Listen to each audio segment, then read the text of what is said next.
Welcome back to our news bulletin. Pakistan has warned that there is a rising wave of communal anti-Muslim hatred in India. Addressing the Organization of Islamic Cooperation, Foreign Minister Shah Mahmood Qureshi says the BJP government is using the Muslim community as a scapegoat for the COVID-19 crisis. In a letter to the OIC Secretary General and his counterparts in the organization, Foreign Minister Shah Mahmood Qureshi wrote, "Muslims are being vilified as coronavirus spreaders and human bombs in the country." He said the ruling BJP government social media cells were directly involved in this hate campaign. Qureshi pointed out that Muslim patients weren't even being treated properly in the country's hospitals. What we are seeing is India is in the grip of Islamophobia, and hate speech is being practiced over there. Muslims are being discriminated. They are being not even treated properly in hospitals. There's a campaign not to buy from their shops and businesses. Their houses were attacked and are being attacked in India. The foreign minister went on to say that Indian government's anti-Muslim policies were already laid bare by the passing of discriminatory laws, including the CAA and the NRC. Qureshi said, as such, the OIC and the international community at large must take notice of the Modi regime's policies. Officials, government ministers have been saying, have been indulging in Islamophobia. OIC, foreign ministers, and the international community must take notice of this. This is a violation of Human Rights Council resolutions. It's a violation of many statements and positions taken by OIC. I think time has come that we must speak up. Foreign Minister Shah Mahmood Qureshi also called for the OIC to raise the issue on international forums, including the UN Human Rights Council. India had been racked by protest against the BJP's Islamophobic and xenophobic policies prior to coronavirus outbreak and the subsequent nationwide lockdown. Now, Pakistan has also rejected allegations from India that was trying to infiltrate the line of control. In a statement, the Foreign Office says such accusations are another attempt to divert the world's attention from Indian state terrorism in occupied Kashmir. The Foreign Office spokesperson warned such statements could be used as a pretext for a false flag operation in the future. It said Indian belligerents posed a threat to the entire region. New Delhi has committed 882 ceasefire violations this year alone, where it targeted Azad Jammu and Kashmir civilian population. It went on to say the people of the occupied valley are also being attacked, with 29 Kashmiris killed within this month. Occupied Kashmir also continues to face communication restrictions and limited access to medical facilities since 5th August last year. Now, in news on COVID-19, we go to Pakistan, which has recorded its highest number of daily deaths from the new coronavirus as 20 people lost their lives overnight. The death toll in the country has risen to 301 with over 14,000 infections. The Health Ministry said 3,233 people have so far recovered, while 111 patients are in critical condition. It said over 157,000 tests have been conducted across the country, with nearly 6,500 in the last 24 hours. Meanwhile, the National Disaster Management Authority said Pakistan will soon attain the capacity to conduct 40,000 tests per day. NDMA Chairman Lieutenant General Mohammad Afzal confirmed this after receiving 18 tons of medical equipment from China. Spain has recorded 301 deaths from the new coronavirus in the last 24 hours, increasing the toll to nearly 24,000. In Iran, 71 more people died in the last 24 hours, with the tally reaching 5,877. Meanwhile, more than 1,100 people died in the United States overnight, pushing the country's total to nearly 56,000. Worldwide, the number of deaths from COVID-19 has crossed 211,000, with over 3 million people infected. Further details in this report. The number of new cases and deaths from the coronavirus is starting to decline in most of the hard-hit countries. U.S. President Donald Trump says he will consider easing travel restrictions on Europe, depending how the continent responds to COVID-19. He says he foresees schools soon welcoming students back as the U.S. states begin to ease lockdown restrictions. We continue to see encouraging signs of progress. Cases in New York area, New Orleans, Detroit, Boston, and Houston are declining.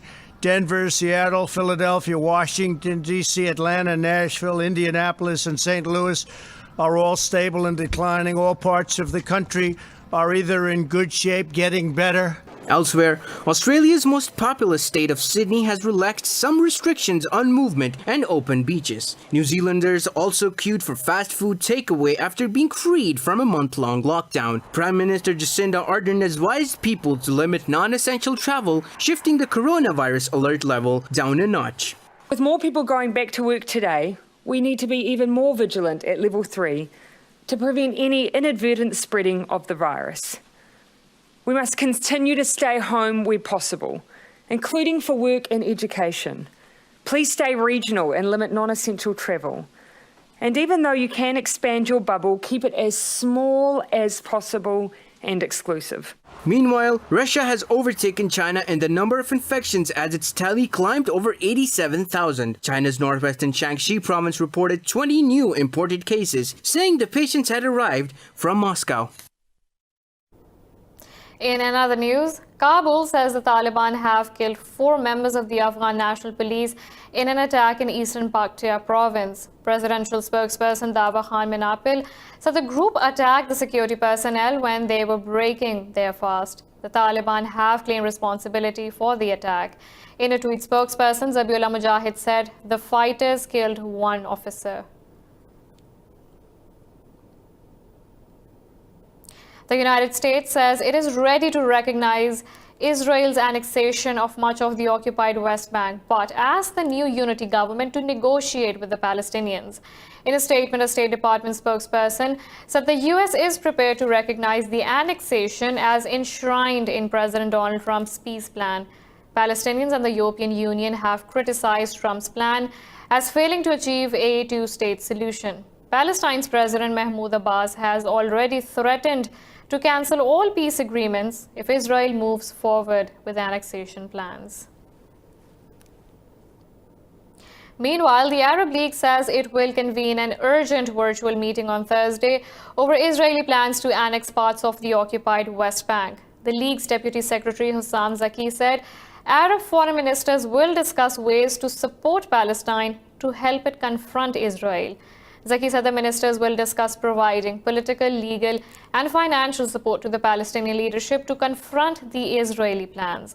It comes after Israeli leadership signed a deal for a unity government. The arrangement could accelerate Prime Minister Benjamin Netanyahu's plans to annex parts of the West Bank in the coming months.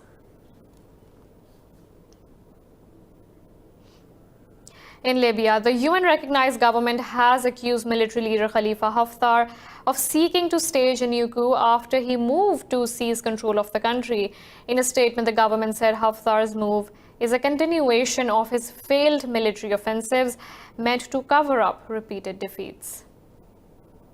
Yesterday, Libya's warlord Khalifa Haftar declared the 2015 UN-brokered political agreement in the country invalid and claimed to have the Libyan people's mandate to govern the country. As part of the agreement signed in Morocco, the UN-recognized Government of National Accord was formed to manage the transition process in Libya. However, Haftar and his political allies tried to prevent this agreement from entering into force with his initiatives on the ground. Last April, Haftar's forces launched an offensive to take Tripoli, which led to chaos and bloodshed. The country has been gripped by chaos since the killing of Muammar Gaddafi in 2011, with rival administrations in the east and west vying for power.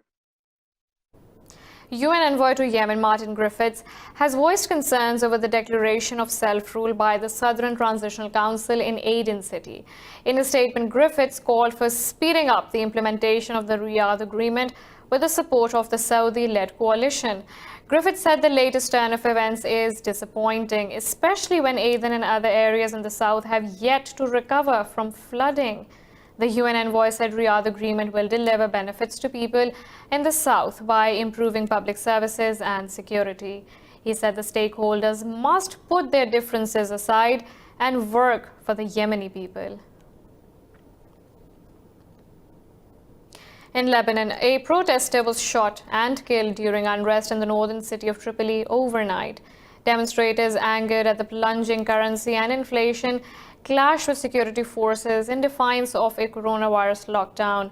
The 26-year-old protester's death was confirmed by his family.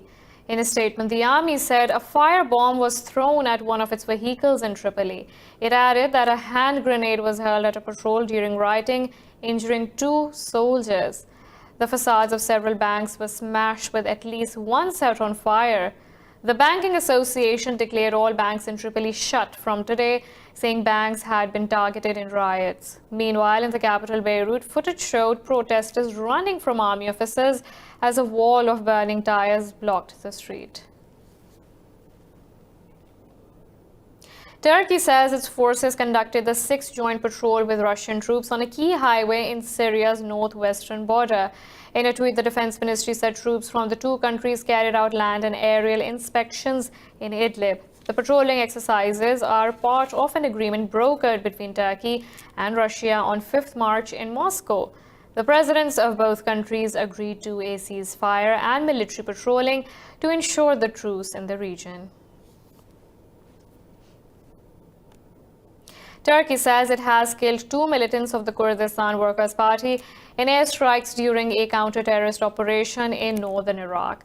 The National Defense Ministry said the military carried out operations in the Hakkok region. The ministry said Turkey will continue to destroy weapon caches and shelters used by the terrorists. It said over 400 Kurdish militants have been killed in northern Iraq over the past 5 months. Turkey holds the PKK responsible for the deaths of some 40,000 people in a 30-year conflict. The Iranian armed forces have warned that any provocative move by U.S. forces will be met with a powerful response. It said presence of U.S. and its allies in West Asia, especially the Persian Gulf, has been the source of insecurity for regional countries. In a statement, Tehran said high-risk behaviors which make shipping in the region insecure have started since U.S. arrival in the region. The forces reiterated Iran has never initiated and will never start any conflict in the region. They said, in case of any clashes, U.S. forces and its allies will be responsible for instability in the Gulf. The armed forces advised the U.S. and its allies to abide by Iran's regulations as well as international laws. We have a lot more coming up right after this short break, so stay tuned.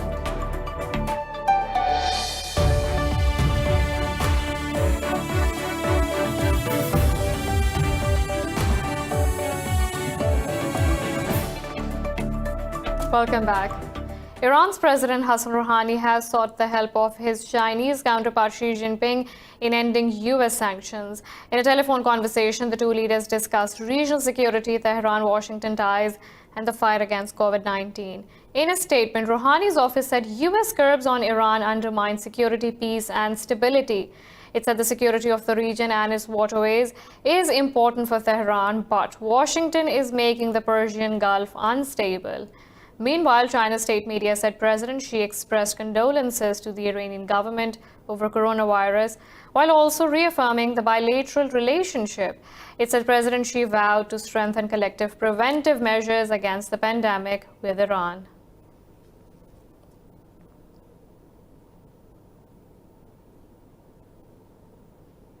The U.S. says it is probing if China could have stopped the spread of the novel coronavirus outbreak. Talking to reporters at the White House, President Donald Trump said the virus could have been stopped at the source. Earlier, Trump warned Beijing of consequences, saying there was a big difference between a mistake that got out of control and something that was done deliberately. Now, Trump says his administration is conducting serious investigations. And hold them accountable. We're doing very serious investigations, as you probably know, and we are not happy with China. We are not happy with that whole situation. because we believe it could have been stopped at the source. It could have been stopped quickly, and it wouldn't have spread all over the world. And we think that should have happened. So we'll let you know at the appropriate time, but we are doing serious investigations.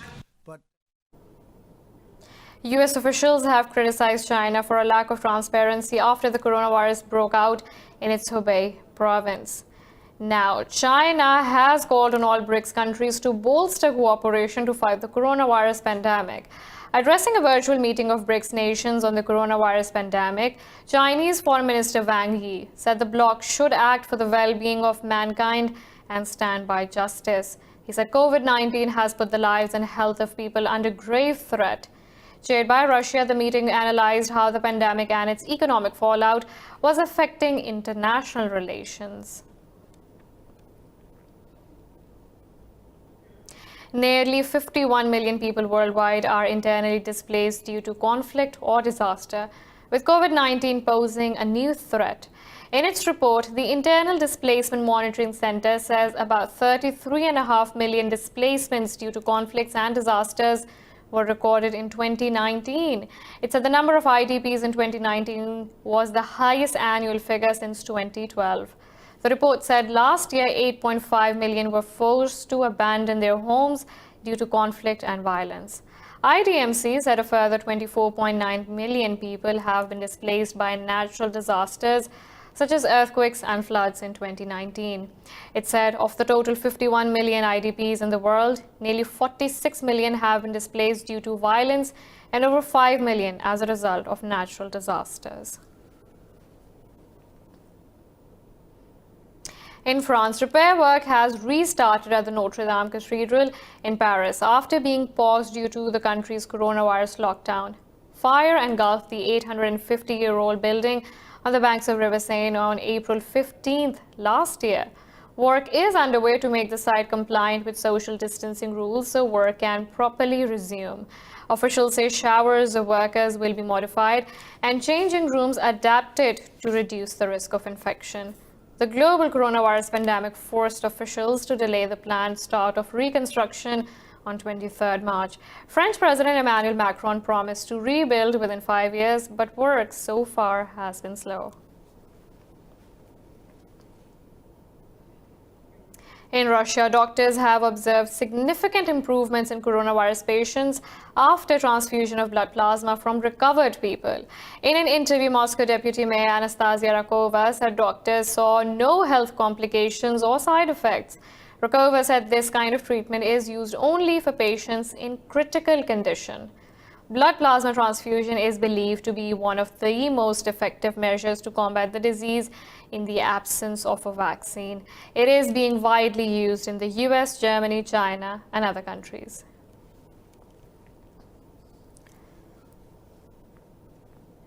Over 20 major film festivals around the world have come together to stream free movies on YouTube. It comes after the COVID-19 pandemic disrupted many international events. In a statement, YouTube said it will host We Are One, a global film festival, from 29th May. While the festival will stream for free, viewers will be asked to donate to the World Health Organization's COVID-19 Solidarity Response Fund. The event will feature content curated by Berlin, Cannes, Venice, Sundance, Toronto, and Tribeca film festivals, among others. The event will include films, short documentaries, music, comedy, and conversations, and a full schedule will be available soon.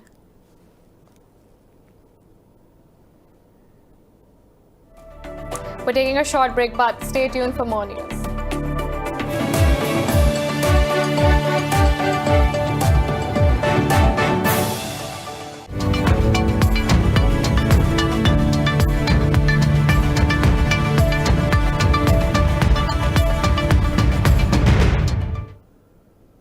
In business, we start with U.S. equities, which are trading mixed as governments contemplated reopening economies and the earnings season gathered pace. The Dow Jones Industrial Average is trading marginally higher by a second of 8%. The S&P 500 is trading lower by about 0.5%. The Nasdaq Composite is also trading lower by about 1.5%. European stock markets are also trading higher as a slate of strong earnings reports from companies outweigh a slump in oil prices. Oil was modestly lower on Tuesday, but well off its lows of the day, which earlier saw US oil tumble more than 20%. Global e-commerce sales surged by 8% from 2017 to hit over $25.5 trillion in 2018. At its e-week event, the UN's Conference on Trade and Development released the latest estimates. The body estimated the 2018 e-commerce sales value was equivalent to 30% of global GDP that year. It said about 1.5 billion people made purchases online in 2018. The trade body said the COVID-19 crisis has accelerated the uptake of digital solutions, tools and services. The trade body's director Shamika Sirmane said the overall impact on the value of e-commerce in 2020 is still hard to predict. Aerospace giant Airbus has announced it is furloughing 3,200 staff members at its North Wales site in the UK due to the economic fallout of COVID-19. The announcement comes hours after Chief Executive Guillaume Faury warned the company was bleeding cash at an unprecedented rate. Airbus said about half of the staff at its Broughton site would be placed on the UK government's job retention scheme, which pays 80% of wages. The company is also expected to top up salaries by a further 5 to 10%. It said the furlough periods of production and support staff will be staggered over the next 3 weeks. Earlier, Faury also told the company's 135,000 staff to brace for potentially deep job cuts and warned its survival was at stake without immediate action.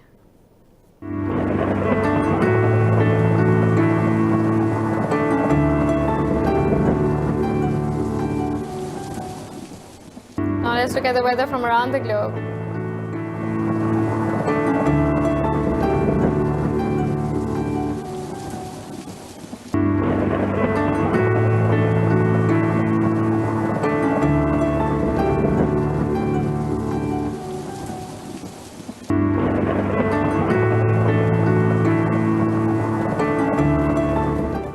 This is all for now. For the latest updates, you can follow us on social media at Indus.net.